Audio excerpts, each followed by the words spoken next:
Hello everyone, my name is Muhammad Gibran Al Farabie, and in this video I will be explaining my analysis of a persuasive text and an objective text as a midterm test for my grammar and style course.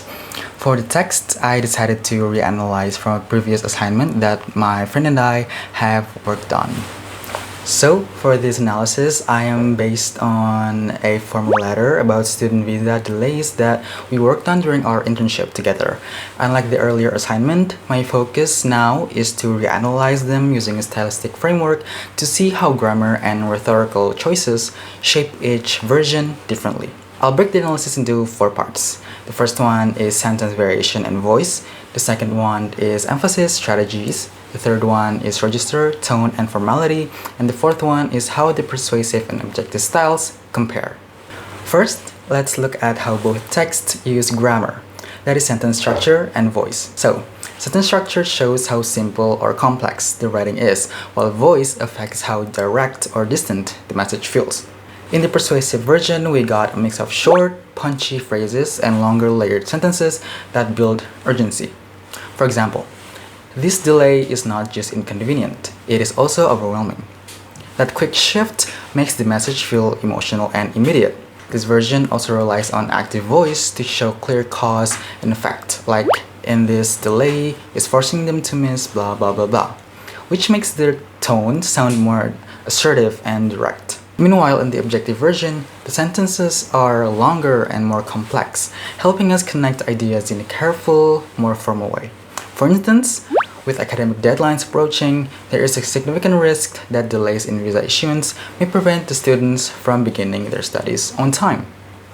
It's information dense, but organized and precise. This version also uses some passive voice to focus on the situation rather than the agent.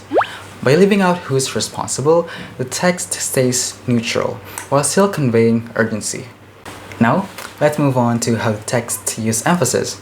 I'm going to focus mainly on parallelism here because that's really the only strong emphasis strategy that shows up in our version of the text. In the persuasive version, parallelism helps create urgency. Take these phrases, for example. Forcing them to miss their critical academic start date, compelling them to postpone their education until next semester, and imposing a crushing financial and psychological burden on their families. Their repeated structure makes the consequences feel like they're stacking up, giving the sentence a rhythm that raises the tension and highlights how dire the situation is. And as for the objective version, it doesn't use parallelism or clefs or inversions at all. Its emphasis comes from being steady and neutral. It relies on carefully chosen balanced wording and avoids emotional language so that the message stays factual instead of dramatic. Then moving on to register, tone, and formality, basically how the writer positions themselves in relation to the reader. In the persuasive version, the register leans more semi-formal, even slightly informal at times. Even though the issue is serious, expressions like running out of time, flooded with worried parents, and urgently need immediate action feel less formal but still intense and urgent. The goal is to sound direct, personal, and emotionally engaging. The tone clearly pushes urgency. It uses stronger emotional charged wording to get the embassy to respond quickly. As for the objective version, it keeps the register fully formal. The tone is steady, neutral, and informational, almost like a short report. Instead of emotional appeals, it sticks to clear factual phrasing like significant risk and potential psychological and financial impacts. Notice how it's kind of vague? Well, yes, because everything is measured and detached on purpose, so the message stays professional and unbiased. Finally, when we compare the persuasive and objective styles, the difference becomes pretty clear. They're built for different purposes and trigger different reactions.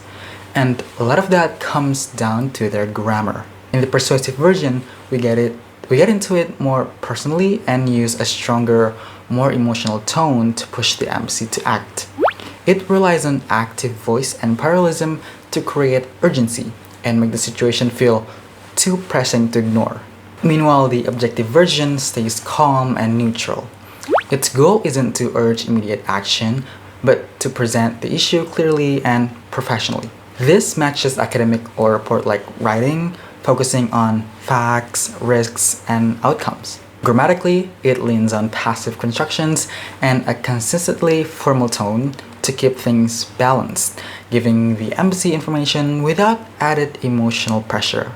Basically, these two styles play a significant role on how we want the reader to feel.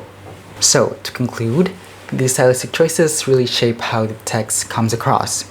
Changing sentence types and shifting between active and passive voice affects whether we focus on the situation or the agent, and whether the message feels urgent or more distant. The emphasis strategies like parallelism add intensity and make the consequences feel harder to ignore. And of course, the register and tone influence how we read the message, whether as a personal, urgent appeal or a calm formal update. All of these deliberate grammatical choices, and that's exactly what stylistics helps us see. Why a text carries certain meanings and how those effects become possible. I have been Muhammad Gibran Al Farabie, and thank you so much for watching.